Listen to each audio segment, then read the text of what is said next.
Some Nigerians have also expressed hope in the new administration of President Bola Ahmed Tinubu. They also expressed confidence that Tinubu will transform the nation's economic fortunes and bring about the much-needed change. Some of them spoke to News Central at the inauguration ceremony in Abuja. News Central's Joseph Idong compiled this report.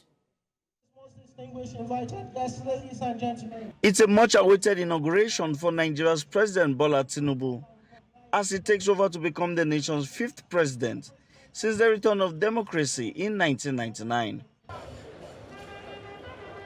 In attendance were dignitaries, including several African presidents, even a delegation from the President of the United States government.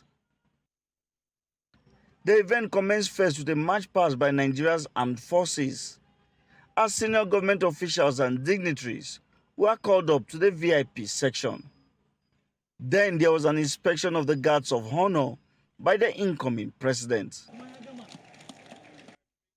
After taking the oath of office and receiving the nation's flag from Nigeria's former President Muhammadu Buhari, signifying the commencement of a new administration, President Tinubu promised to run a government of inclusion and transformation.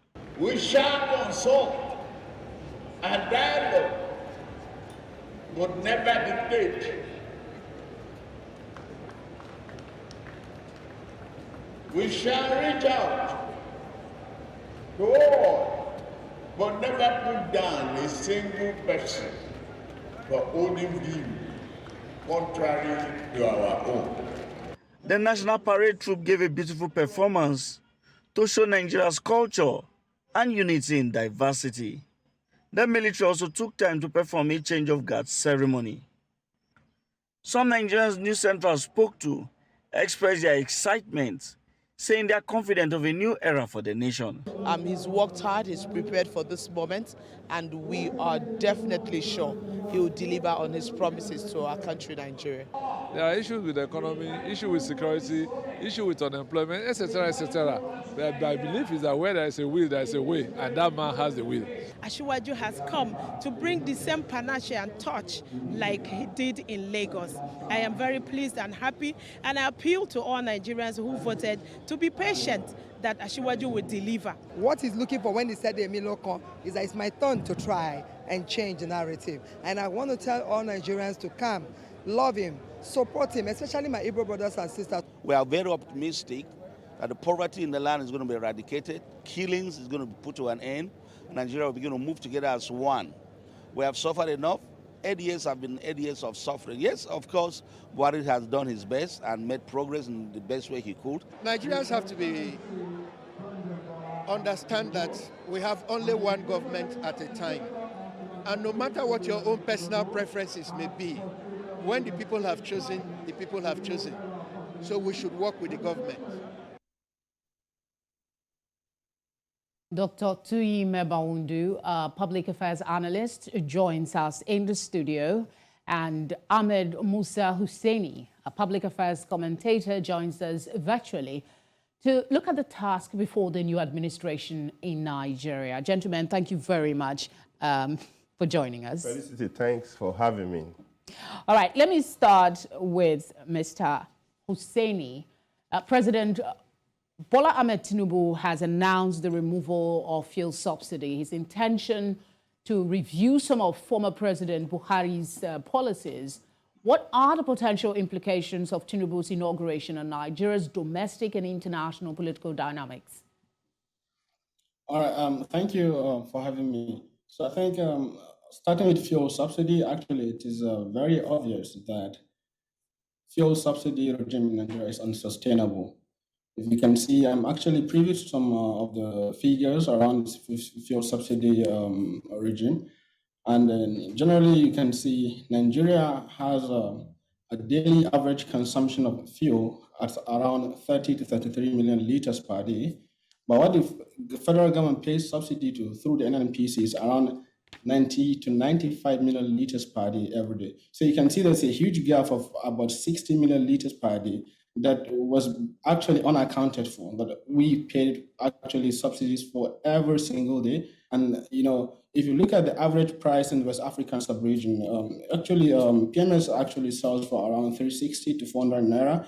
averagely around West African sub-region. So Nigeria sells it around 196, 97. And so you can see this actually gives some kind of opportunity for, black marketers, to sell subsidized Nigerian fuel, or to actually traffic subsidized Nigerian fuel actually to other West African countries and make very, high profit on it. So there's, room for arbitrage is becoming very unsustainable.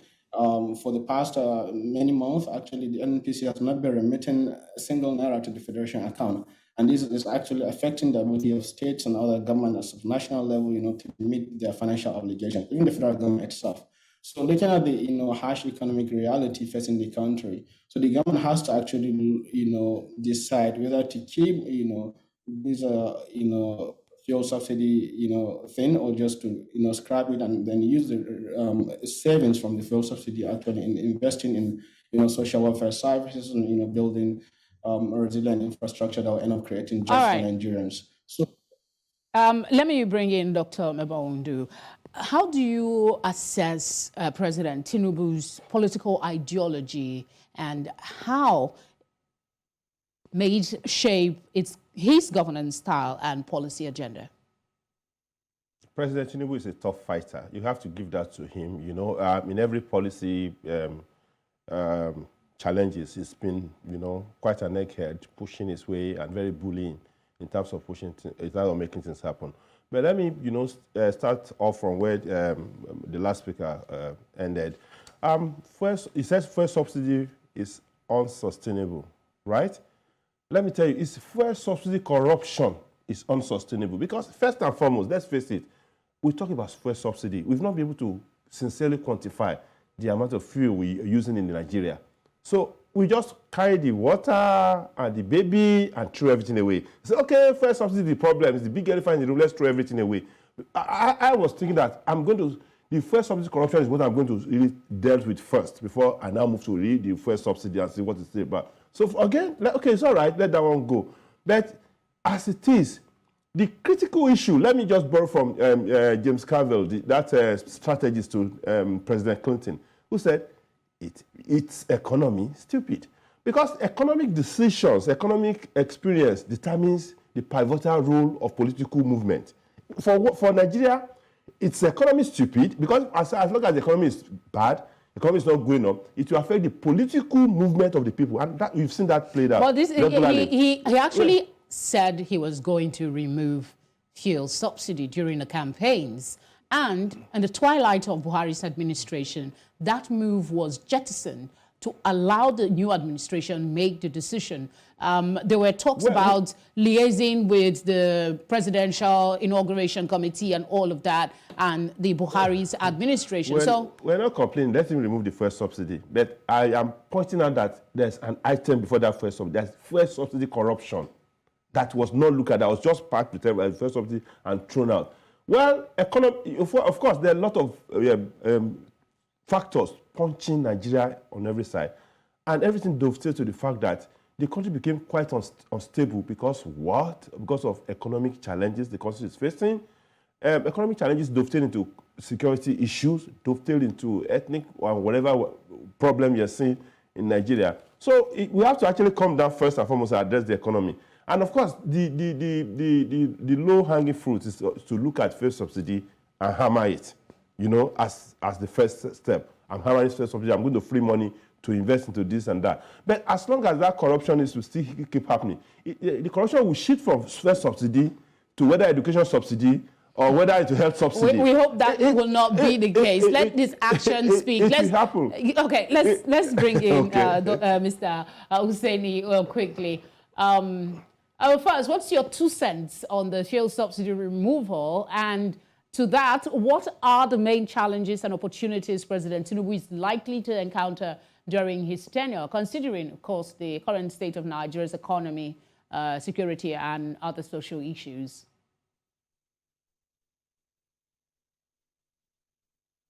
On mute. I think you... All right, yeah, sure. Sorry about that. So, yeah, as I said, I agree that the issue of fuel subsidy is actually very emotional to Nigerians. But to be honest, it is, something that we have to look at it because if you look at the cost of, monitoring or fighting the corruption in the fuel subsidy, sector, it's not going to be possible for, for the government to actually effectively tackle corruption in that sector. Looking at the, inherent structural and institutional defects that we have currently in Nigeria. So the best thing is actually to, abolish the fuel subsidy regime and then introduce some kind of palliative measures that will trickle down to the poor. And then, okay, regarding the, the issue of what the new administration is going to actually face and some of the challenges, the former president actually came to power on three, major pillars. First is actually fixing the economy, fighting, security and fighting corruption. Yeah, so for the economy, the verdict is very clear. The economy is actually in a mess. He has left the economy in far worse state than he made it. And then looking at the security, it's a bit of a mixed verdict because, yeah, there's some achievements, there are some successes actually, on the security sector, and there's some setbacks. Yeah, for corruption, I think, yeah, Nigerians, many Nigerians actually agree that there have not been much in terms of fighting corruption, by the former administration. So these are the issues that this present administration is going to inherit. Plus, the current geopolitical environment, the Sudan crisis, the conflict in Ukraine, and, Nigeria's declining, role, at the, the geopolitical level in West Africa, Africa. Dr. Mebawondu, one of the challenges of the President Buhari's administration was separatist movement, those that want self-determination and all of that. How do you see President Tinubu addressing some of these challenges that Buhari's administration seemed to not have completely managed? Well, President Bola Tinubu started well by saying that, guys, I am the president of everybody. I'm not going to, it's not the amount of votes you give to me. It's not, we're all Nigerians, whether you're opposition or what, I understand your. I mean, we need those kind of rhetorics to really put Nigerians together, to make them feel, wanted and inclusivity in governance. That is very key. We need to bring about all those guys that are on the fringes. A lot of people are just not happy about the fact that, I am this group, I'm this whether religion, ethnic, or age group, that I'm excluded from the governance. He needs to actually unite the country along that various line. And that will make this thing very easy and make him very believable. Well, he has started well by saying that, look, guys, my own strategy for fighting corruption is not going to be the usual, chase and looking for you everywhere with TFCs, but I'm going to put some things there to help you, to help us not to be less corrupt.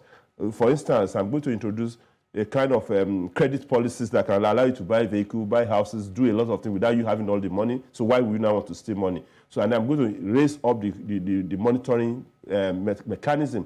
Those are beautiful things that needs to be done. But the big elephant in the room is the fact that, well, we've had all this before. How well can we, get this thing followed up? But his antecedent, does his antecedent give you some sense that he might have a strategy slightly different from the President Buhari's administration? This is all new. We haven't seen him in action in recent times. So do you think maybe that he has a strategy different from what we've seen before? There's no doubt that, of course, we should raise our confidence, because one thing that's important is that the head of a government should actually have his feet and legs and everything in every issue that can raise the negative images for him. So we look up to him to be able to tap down on his connection, tap down on his antecedent to really deliver the maximum benefit for the maximum number of the people. We look up to him. And then if you look at the tendencies that actually brought him up and the opposition he had no choice. He has no choice than to perform. He has no choice than to perform. So we're looking up to him. And he has said it, that, look, don't make any excuses for me. Don't pity me. Criticize me. Talk to me. I asked for this job. And that will be the thing I'm going to frame on my own office, that I am not pitying you. You said so I shouldn't pity you. And I'm going to consistently remind him that I'm not pitying you. Let's ask Mr. Husaini, how might President Buhari's political background and alliance-building skills impact the cohesion and, importantly, the stability of his government and the ruling party as a whole? Did you say President Buhari or President Tinubu? President Tinubu, it's taking some adjustment. How might President Tinubu's political background and alliance building impact cohesion and stability not just of his government, but the ruling party as well? Yeah, I think the new president actually has an excellent political pedigree. He's has been in the opposition for many years, and then also as a key political leader in the ruling party, and now as president. So I think he's an astute politician that has been able to extend his network and build bridges with the people from the nook and crannies of the country. Now it is his responsibility to unite the country and chart a path that is that will put Nigeria on the path of sustainable prosperity and long-term development, and bring every citizen on board to actually pursue and deal with the challenges facing the country. So on this one, I actually I'm happy actually with his inauguration speech today. Actually, he discussed a lot of things about unifying the country, about joining hands with opposition and everyone, and also about forming a government that is all inclusive. Because if you look at the circumstances around his candidacy and his winning the election, there's a very bitter political polarization division across the country, and that we need very cool heads to actually to help in uniting the country. So on this one, I'm actually optimistic that he will do a lot. But Nigeria's political environment is actually very, very tricky, because right now, as they start to settle down, then also the politics of 2027 is fast beginning. And that's actually going to create a lot of distraction in terms of governance, and we might see actually some kind of alignment or realignment as we go along the way.